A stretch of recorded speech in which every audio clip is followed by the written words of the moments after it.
मेरे भाई तेजस्वी यादव जीप चला ले कि ट्रक चला ले, उनको कुछ नहीं होने वाला है। ये सब पिटा पिटाया बहुत दिन हो लिया, जनता ने देख लिया है।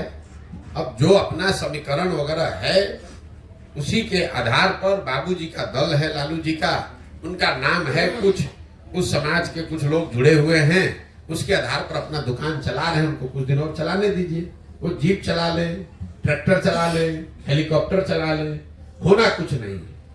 कई लोगों को लगता है कि आरजेडी यहाँ बहुत बड़ा मजबूत दल है। आप लोग ये नहीं देखते हैं कि आरजेडी का कभी वो स्थिति था कि बिहार झारखंड में 54 में 51 एमपी आरजेडी के थे। लालू जी की इतनी तूती बोलती थी। आज बिहार झारखंड को मिला लीजिए तो आरजेडी का 0 सांसद है, 0। और आप लोगों को लगता है कि जनता बेवकूफ है, जनता तो लालू जी को ही वोट किए जा रही है। अरे भाई, जब जनता आरजेडी को वोट करती थी तो उनके 54 में 51 एमपी थे, और अगर आज जनता वोट नहीं कर रही है तो उनके 54 में 0 एमपी है। कांग्रेस के कभी 400 एमपी थे, आज 50 एमपी है। आप दल बनाइएगा अगर आज, और आपके 50 एमपी हो जाए तो आप बहुत बड़े नेता हो जाइएगा। लेकिन जब कांग्रेस का 50 एमपी है तो लोग क्या कहते हैं, कांग्रेस खत्म हो रही है। तो उसी तरीके से आरजेडी जितने बड़े पोजीशन पर बिहार में थी, कई बार लोग ये समझते हैं इनका 75 एमएलए है। अरे भाई, आरजेडी यहाँ की सबसे बड़ी, यहाँ का बिहार का सबसे बड़ा दल होता था। 15 साल उन्होंने यहाँ शासन चलाया है।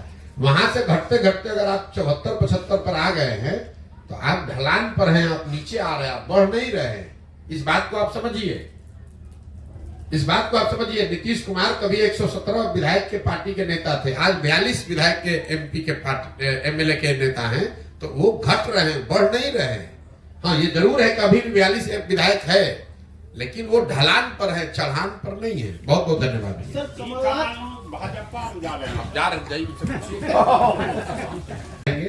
मोटे तौर पर खगड़िया बिहार के सबसे गरीब और पिछड़े जिलों में है। और आज से नहीं, इसका तो हिस्टोरिकल जो लोग बताते हैं कि टोडरमल के जमाने में बता दिया गया कि ये वो एरिया है जहां से लगान नहीं लिया जा सकता। उस समय से इतनी गरीबी है। और गरीबी का एक मुख्य कारण यहाँ की जो 7 नदियों का प्रभाव है। जल प्रबंधन की कोई व्यवस्था नहीं है। तो करीब करीब 2/3 खगड़िया बाढ़ से प्रभावित है। जहां बाढ़ नहीं आ रहा है वहां जल जमाव की समस्या है। और बड़ी संख्या जो यहाँ पर लोगों की किसानी की है, जो आप लोग मक्का यहाँ उगाते हैं, उसका दाम न मिलना है। जैसे अभी मक्का का जो दाम है, जहां मुझे याद है शायद 2090 रुपए दाम है। और खगड़िया में आप जाकर गांव गांव पूछ लीजिए, कोई ऐसा किसान गन्ना मक्का उत्पादक नहीं मिलेगा जिसने अपने मक्के को 1600-1700, 1800 से ज्यादा में बेचा। यहाँ पर उस मतलब जो कृषि आधारित बाढ़ और कृषि आधारित जो व्यवस्था है उसमें जो कमी है, उस यहाँ की गरीबी का मेन कारण है। उद्योग धंधे तो यहाँ पर है नहीं, पढ़ाई की व्यवस्था है नहीं। वो कोई खगड़िया की स्पेसिफिक बात नहीं, वो तो पूरे बिहार का वही हाल है। पलायन, बेरोजगारी, शिक्षा का ध्वस्त होना और किसानों की बदहाली, ये तो हर जगह है। खगड़िया बेगूसराय के मुकाबले या दूसरे अन्य जिलों के मुकाबले ज्यादा पिछड़ा क्यों है, उसकी एक वजह मुझे समझ में आ रही है। यहाँ पर जो नदियों का प्रभाव है यहाँ के जीवन पर, यहाँ के सामाजिक आर्थिक जीवन पे, वो बहुत ज्यादा है। और इन नदियों के जल प्रबंधन को लेकर कोई ऐसा प्रयास नहीं किया है। जैसे हम लोग यहाँ बैठे हुए हैं, यहाँ पर 2 पुल की मांग हमको लग रहा है कि आज पिछले 20-25 बरस से चल रही है, आज तक नहीं बना। यहाँ नदियों मतलब बाढ़ हर साल आ रहा है। जिस एरिया में हम लोग बैठे हैं, इस साल नहीं आया है, लेकिन लोग बता रहे हर साल बाढ़ आता है, लेकिन कोई उसके लिए प्रयास नहीं किया गया है। हर साल लोगों को मालूम है। एक ही नेता यहाँ जो विधायक है 3 बार 4 बार 5 बार से लोग जीत कर आ रहे हैं, लेकिन समस्याएं वही बनी हुई हैं, कोई उसका परिवर्तन नहीं हुआ। तो खगड़िया में जब तक पानी के प्रबंधन को ठीक नहीं किया जाएगा तब तक खगड़िया का समुचित विकास संभव नहीं है। खगड़िया बिहार के उन राज्यों में है, उन जिलों में इसकी गिनती मैं करता हूं जहां बाढ़ और पानी के प्रबंधन को सबसे ज्यादा प्राथमिकता के आधार पर जिसका रास्ता अगर निकाला जाए, तभी यहाँ की जीवन शैली और यहाँ की आर्थिक सामाजिक विकास की बात हो सकती है। वरना आप चाहे सड़क बनाइए, बांध बनाइए, कुछ भी बनाइए, बाढ़ आता है, सब बर्बाद हो जाता है, फिर वहीं का वहीं चला जाता है। सर, ये जनस्वराज की एंट्री क्या 2024 में होगी? नहीं, मैंने आपको बताया कि जनस्वराज जब मैंने पैदल चलना शुरू किया, जब इसकी घोषणा की, तभी बताया कि जब पूरा बिहार पैदल चल लेंगे तब हर प्रखंड पंचायत से उन लोगों को निकालेंगे जो दल बनाना चाहते हैं। अभी उस समय मेरा अनुमान था कि 1-1.5 साल में पूरा बिहार चला जा सकता है, लेकिन जब मैं चल रहा हूं करीब करीब अभी 18 महीने हो गए, मैं आधा बिहार ही पैदल चल पाया। इस पदयात्रा में किलोमीटर और दिन निश्चित नहीं है, उद्देश्य निश्चित है कि हर गांव पंचायत तक पहुंचना है, पहुंचकर वहां के लोगों की वहां की समस्याओं को समझना है। ऐसे लोग जो उन समस्याओं को सुलझाने के लिए सामाजिक राजनीतिक तौर पे सक्रिय होना चाहते हैं, उनको जोड़ना है और उनको जोड़कर एक नई व्यवस्था बनाना है। अब उसको करने में अगर 2 बरस ज्यादा लग जाए तो ज्यादा लग जाए, कोई हमें जल्दी नहीं है। 2 बरस और लगेगा, 2 बरस और लग जाए, लेकिन दल तभी बनेगा जब मैं पूरे बिहार को समझ लूं, उन लोगों से मिल लूं, उनकी समस्याओं को जान लूं। और ये करने में मुझे लग रहा है कि अभी 1-1.5 साल और समय लगेगा। तो उस नजरिए से जो आपका सवाल है कि क्या लोकसभा चुनाव से पहले जनसुराज दल बनेगा, बिल्कुल नहीं बन सकता है। इसलिए नहीं बन सकता है कि हम लोग का अभी हमारी पदयात्रा पूरी नहीं हुई है, और जो मैंने बिहार की जनता को आश्वासन दिया है कि भाई पूरा बिहार घूमने के बाद ही लोगों की मदद से दल बनाया जाएगा। अगर आज चुनाव के नजरिए से हम दल बना ले, तब तो दल बनाने से पहले ही हम वो करना शुरू कर देंगे। लोग यही कहेंगे कि देखिए चुनाव आया तो फिर अपना हवा बना के चुनाव लड़ने की कोशिश कर रहे हैं। जन स्वराज का उद्देश्य दल बनाकर चुनाव लड़ना नहीं, ये एक नई व्यवस्था बनाना है जिसमें 5 वर्ष लग जाए, 10 वर्ष लग जाए, लेकिन बिहार में सही मायनों में लोगों की जिंदगी बदले, व्यवस्था बदले, वो प्रयास है। सिर्फ दल बनाकर चुनाव लड़ना होता तो इतने प्रयास की क्या जरूरत हो। तो पटना बैठिएगा, एक दिन में दल बन जाएगा। और कि जब सबको कोई ना कोई लड़ने वाला मिल जाता है तो हमारी जो पृष्ठभूमि है, हमको भी लड़ने वाले घर घर लोग मिल जाएंगे।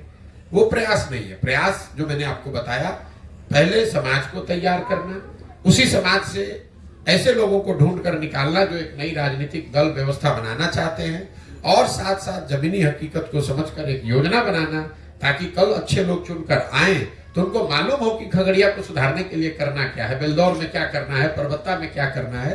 जब ये जानकारी नहीं रहेगी, अभी स्थिति यह है कि जो 2 बार 3 बार का विधायक है, समस्या की बात तो छोड़ दीजिए। कई बार लोग कहते हैं भैया पैदल चलने से क्या होगा, हम लोग तो पहले ही से मालूम है क्या समस्या है। बिल्कुल नहीं मालूम है।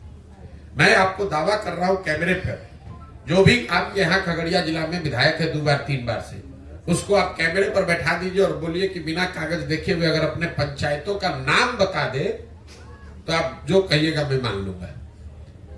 लोग अपने पंचायतों का नाम नहीं जानते हैं, समस्या की तो बात ही छोड़ दीजिए। जो 2-2 3-3 बार से विधायक है, उसको अपने सारे पंचायतों का नाम नहीं मालूम है। हर पंचायत में लोग 5-5 वर्ष में एक बार अपना मुंह दिखाने भी नहीं गए।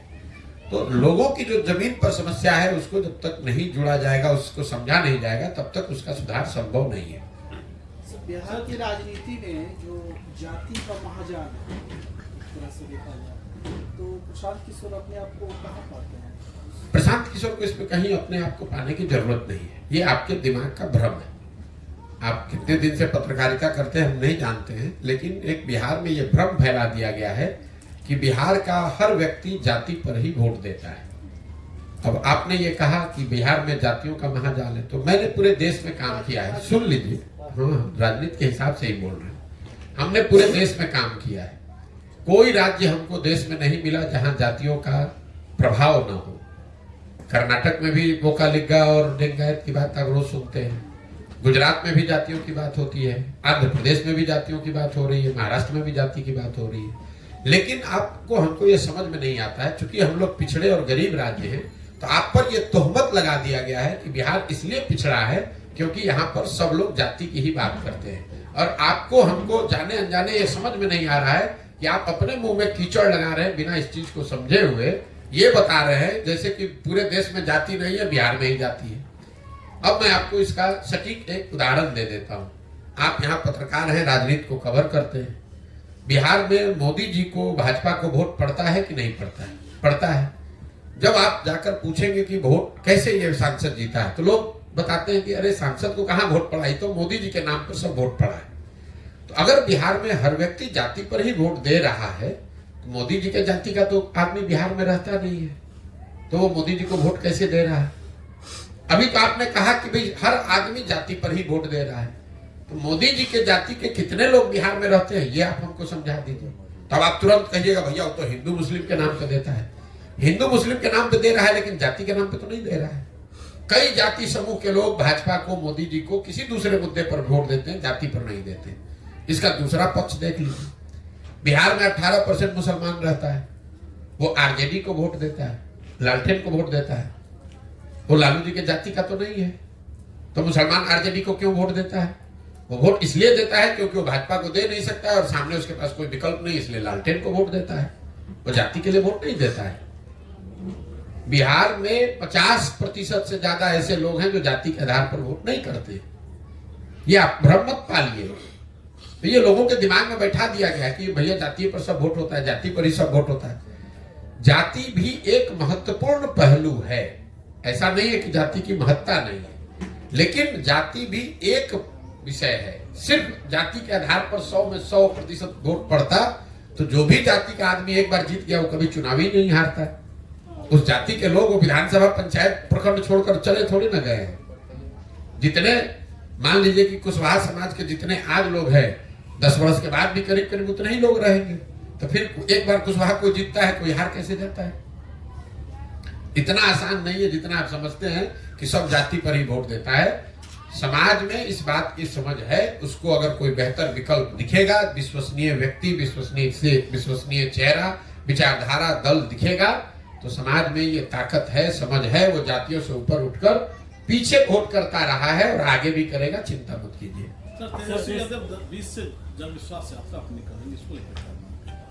इसमें हमको क्या मानना है?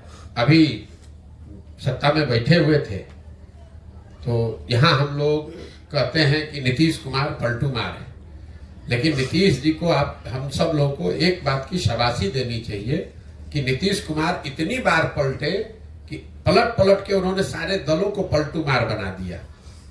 भाई तेजस्वी यादव, अगर नीतीश कुमार पलटू मार है तो तेजस्वी यादव कैसे सीधे हैं? अभी 2 बरस पहले नीतीश जी को पलटू मार कहे, फिर जिस दिन नीतीश कुमार ने उनको अपने साथ रख लिया, उप मुख्यमंत्री बना लिया, तो नीतीश कुमार को विकास का चेहरा बताने लगे। जनविश्वास में 1 मिनट सुन तो लीजिए। फिर आज नीतीश कुमार छोड़कर भाजपा में चले गए तो महाशय अब कह रहे हैं कि नीतीश कुमार तो बड़े थके हुए मुख्यमंत्री थे। यही हाल भाजपा का है। अमित शाह आए, बोले कि भैया एक एक बिहार के आदमी सुन लो, नीतीश कुमार के लिए भाजपा का दरवाजा बंद है। तो हमने वही कहा कि भाई दरवाजा तो अमित शाह बंद करके ठीक ही गए थे, छिटकिनी लगाना भूल गए थे। जैसे ही हवा का झोंका आया, दरवाजा खुल गया, नीतीश कुमार को बैठा लिए बगल में। जो नरेंद्र मोदी जी मध्य प्रदेश में जाकर एक सभा में कह रहे थे कि इस आदमी ने, एक नेता ने महिलाओं के लिए ऐसी अभद्र टिप्पणी की है विधानसभा में, इनको सजा होनी चाहिए। वही मोदी जी के नेतृत्व वाली भाजपा, वही मुरेठा बांधकर घूमने वाले सम्राट चौधरी आज नीतीश कुमार को बिहार का भविष्य बता रहे हैं। आपने कहा जन विश्वास यात्रा, आप कोई भी यात्रा कर लीजिए। नीतीश कुमार किए थे समाधान यात्रा, कितना बिहार की समस्या का समाधान हो गया। अभी राहुल गांधी कर रहे हैं न्याय यात्रा, कितना बिहार के लोगों को न्याय मिल गया। तो इनके जन विश्वास यात्रा करने से क्या होगा? सबसे ज्यादा विश्वास आपने तोड़ा 30 बरस से लालू नीतीश का ही राज है इस देश में, इस बिहार में। 30-32 बरस में बिहार से गरीबी कम नहीं हुई, पलायन रुका नहीं, बच्चों की पढ़ाई की व्यवस्था हुई नहीं, रोजगार मिला नहीं। तो अब किस विश्वास की बात कर रहे हो? जनता इतनी बेवकूफ नहीं है। आएंगे विश्वास यात्रा में, भीड़ दिखेगी, पैसे के बल पर, काडर जात के नाम पर कुछ लोग इकट्ठा हो जाएंगे, उससे कोई फर्क नहीं पड़ने वाला है। काठ की हांडी बार बार नहीं चढ़ाई जा सकती है। जिन लोगों ने आरजेडी को, लालू जी के, उनके बच्चों की सरकार को देखा है, वो जानते हैं कि ये लोग जात पात, हिंदू मुस्लिम और भ्रष्टाचार, गुंडागर्दी से ऊपर उठकर राजनीति नहीं कर सकते हैं। वो आरजेडी का कैरेक्टर है। इन 4 चीज से ऊपर उठकर आरजेडी के लोग राजनीति नहीं कर सकते हैं। तेजस्वी यादव उससे अलग नहीं है। सर एक मिनट सर, ऐसा सोच है सबका कि आप 11 राज्य में अपने रणनीति से मुख्यमंत्री बना चुके हैं और बिहार में सभी नेता पर विश्वास नहीं है कि मतलब कहते हैं कुछ, करते हैं कुछ, तो आप पर कैसे विश्वास करेंगे? हो सकता है सर आप सत्ता में आके आप भी इसी तरह कर दें। बिल्कुल ठीक बात है। तो अगर आप यहाँ पर, हम खगड़िया में 20 दिन से हैं, कम से कम 100 सभाओं में हमने बात करी होगी।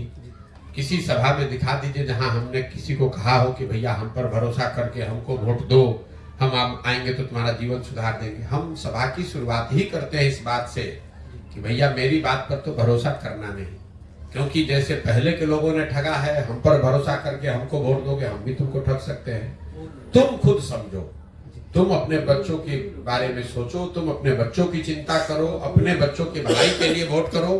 प्रशांत किशोर को जिताने के लिए, लालू जी को हराने के लिए, मोदी जी को प्रधानमंत्री बनाने के लिए, अपने जात का नेता जिताने के लिए, अपना हिंदू मुसलमान करने के लिए तो तुमने जीवन भर वोट दे दिया।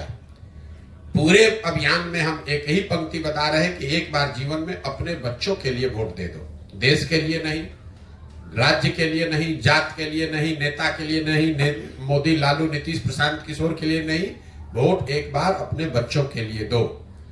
क्योंकि कई लोग कहता है भैया आप तो बात कर रहे हैं कि देश के लिए वोट नहीं दे रहे, तो बहुत खराब बात है। बिल्कुल ठीक बात है, आपको कैमरे पर कह रहा हूं। जो लोग कहते हैं कि देश के लिए वोट दे रहे हैं, अगर आपका बच्चा अनपढ़ है, बेरोजगार है, तो देश कमजोर हो रहा है कि उससे मजबूत हो रहा है?